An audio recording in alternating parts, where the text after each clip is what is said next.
ఈ వీడియోని మీరు చివరి వరకు మిస్ అవ్వకుండా తప్పకుండా చూడండి. చాలా డెలిషియస్ రెసిపీ మీకు చూపించబోతున్నాను. కోల్కతా స్ట్రీట్ స్టైల్లో మీకు స్ట్రీట్ దగ్గర ఎక్కడైనా దొరుకుతుందండి.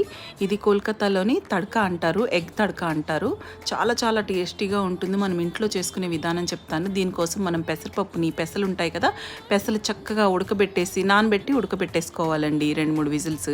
ఆ తర్వాత మనము ఉల్లిపాయలు, పచ్చిమిరపకాయలు, అల్లం వెల్లిపాయ పేస్టు, ఆ తర్వాత టమాటో వేసి బాగా కలిపేసుకుని అందులోనే ఉప్పు కారము వేసుకుని బాగా కలిపేసుకోవాలండి. కలుపుకున్న తర్వాత ఆ నానబెట్టి ఉడకబెట్టిన పెసరుల్ని అందులో వేసేసుకోవాలి. ఇదేంటని చూస్తున్నారా, చికెన్ కానీ మటన్ కానీ గ్రేవీ ఉంటే ఆ గ్రేవీని ఇందులో యాడ్ చేసుకోవాలండి. మంచి ఫ్లేవర్ ఇస్తుంది. తర్వాత మనం ఎగ్స్ని పక్కన ఫ్రై చేసుకొని ఆ ఎగ్స్ని కూడా చిన్న చిన్న ముక్కలు చేసి ఇందులో వేసేసుకొని కొత్తిమీర, గరం మసాలా వేసి సర్వ్ చేసుకోవాలండి. దీంతోపాటు పుల్కా అయినా, చపాతీ అయినా, లేకపోతే పరాఠా అయినా, పులావ్ రైస్ అయినా ఏదైనా అదిరిపోతుంది. మీరు కూడా తప్పకుండా ట్రై చేయండి. మరి లైక్, షేర్, సబ్స్క్రైబ్ తప్పకుండా మన ఛానల్